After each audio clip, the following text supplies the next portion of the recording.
avant que les métiers n'existent, vous pensez que les compétences n'existaient pas? Voici l'erreur que nous commettons aujourd'hui. Nous pensons que les êtres humains sont le métier du siècle. Je vais répéter. Nous pensons que nos capacités sont des métiers. Et que quand dans cette époque-là, on crée un métier, on se dit que moi je suis youtubeur. Il y a des gens maintenant qui ont des dons de youtubeurs. Donc c'est-à-dire que quand il n'y avait pas de football, il n'y avait pas de jambes. Et que tu es devenu footballeur parce qu'on a créé football, ou bien tu es devenu footballeur parce que tu es né avec la dextérité des jambes.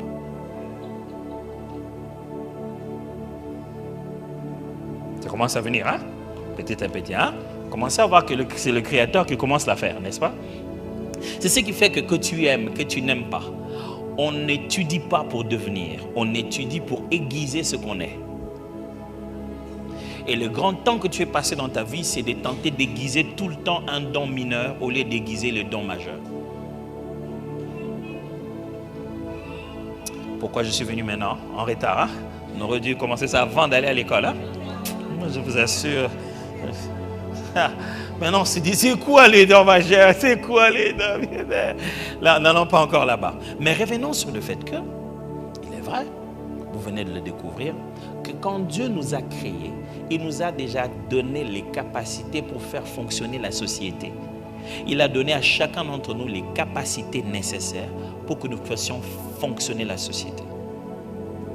Et ces capacités n'avaient pas encore des noms de métiers.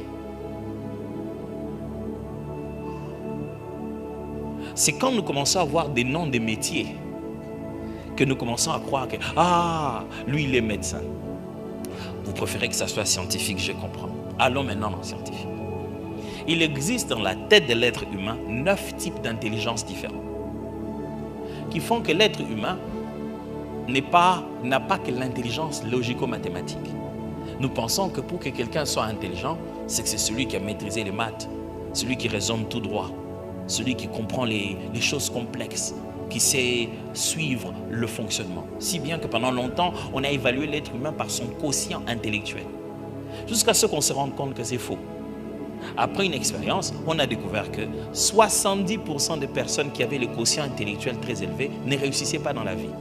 Donc tous les premiers de la classe ne sont pas des chefs d'entreprise. Par contre, 70% des personnes qui avaient le quotient intellectuel moyen réussissaient la vie. Ils étaient les plus riches et c'est eux qui engageaient les autres. On a cherché la différence, c'était où? On a compris qu'il y avait une autre chose qu'on appelait un quotient émotionnel. On a découvert qu'il n'existe pas que de l'intelligence logico-mathématique, il existe de l'intelligence émotionnelle. On a découvert qu'il existe une intelligence linguistique, verbo-linguistique, musico-rythmique, il existe visio-spatiale, il existe plusieurs autres formes d'intelligence. On peut être intelligent de plusieurs manières. Donc tu ne peux jamais dire à un enfant qui n'est pas intelligent comme son frère. Il a une autre forme d'intelligence qui est différente. Si le standard de l'intelligence est maîtriser maths, c'est que nous tous on a.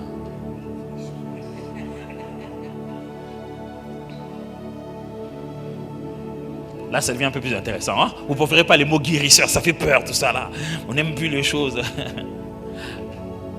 Ce qui signifie qu'à la base, quand Dieu a créé chacun d'entre nous, il ne nous a pas créés pour fonctionner à l'église. Il nous a créés pour fonctionner sur la terre. L'Esprit de Dieu ne peut pas descendre sur toi pour te qualifier dans l'assemblée seulement.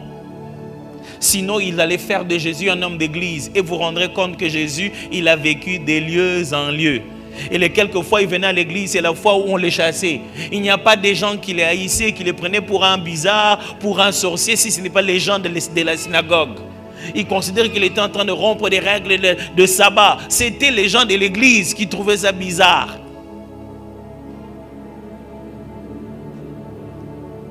Mais les gens venaient jusque chez lui et lui disaient, Seigneur, est-ce que tu ne peux pas me juger mon problème avec moi, mon frère?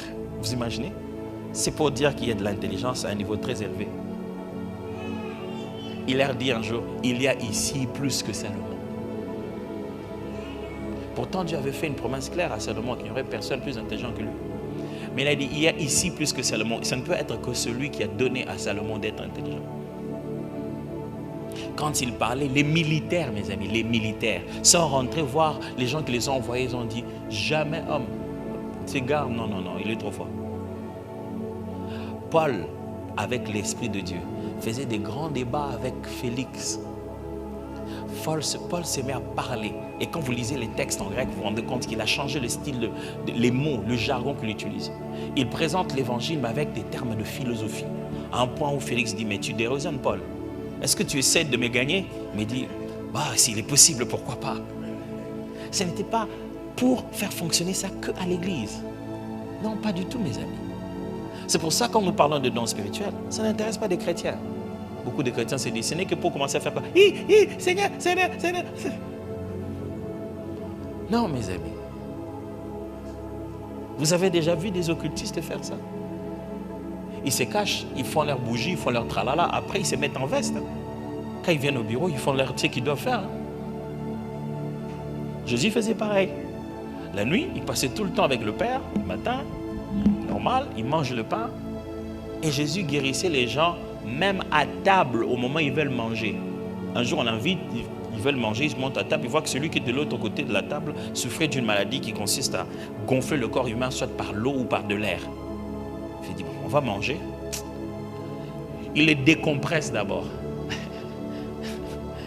C'est-à-dire, et puis les gars, ils redeviennent normal, instantanément. Déjà, quand vous avez la notion de la vitesse, de l'espace, de la manière dont les hommes l'enseignent, vous allez avoir du mal à fonctionner avec Dieu. Complètement du mal. Si vous considérez que quelqu'un qui est malade, il est là-bas, donc je dois le toucher pour le guérir, vous êtes complètement à côté. Le monde spirituel est totalement différent. Et Jésus disait aux pharisiens, il dit, vous ne comprenez ni la loi, ni la puissance de Dieu. Il ne faut pas seulement comprendre le texte, il faut comprendre la capacité de l'auteur. Jusqu'à quel point il est capable de faire des choses. Mes frères, vous avez besoin du don spirituel à partir de lundi au travail. C'est ce que j'essaie de vous convaincre. Vous avez besoin de dons spirituels depuis le petit matin, chez vous à la maison, avec vos enfants, dans la manière de grandir, d'élever vos enfants. Les dons spirituels, ce n'est pas pour un département de l'église.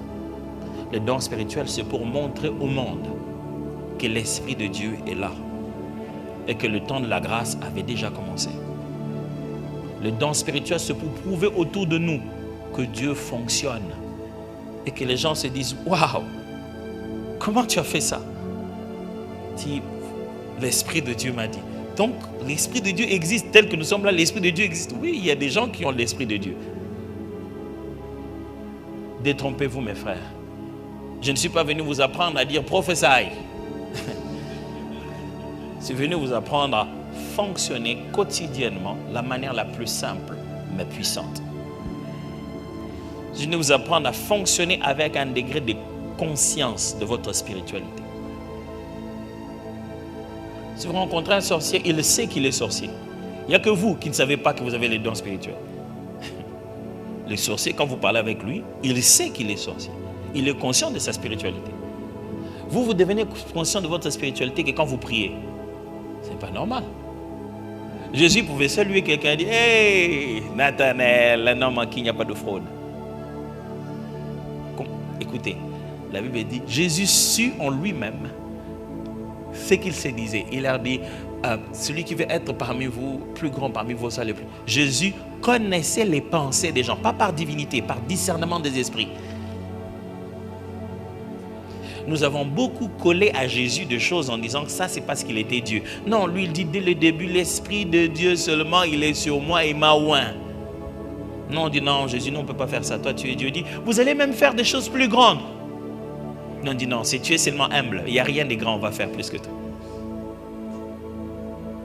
Il faut se poser la question, on croit à ces choses ou non? Amen. Si en quittant ici, vous allez rentrer, vous allez débattre avec moi dans votre tête, c'est que mon travail a commencé. Parce que vous allez commencer à vous dire, donc demain, on va commencer avec des questions d'abord. Parce que je ne sais pas vraiment vous amener une nouveauté si on ne part pas de l'ancienneté. Et si je ne sais pas déconstruire, je ne pourrai pas construire. Et surtout en matière de dons spirituels, il est bon de déconstruire et de reconstruire. Sinon, si je vous amène que de nouvelles informations, ça va.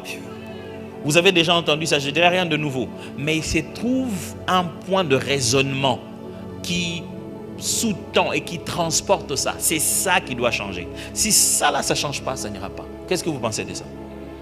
On commence par des questions demain. C'est bon, hein? Ce qui veut dire que si on commence par des questions, faites de votre mieux pour être là-dedans. Comme ça, on commence avec des questions déjà et j'ai le temps de répondre et chaque fois de pousser vers l'avant, vous allez vous rendre compte que Dieu n'est pas aussi compliqué que vous le pensez. Quelqu'un m'a dit un jour, je n'ai jamais écouté Dieu dans toute ma vie. J'ai dit, mais comment tu es devenu chrétien?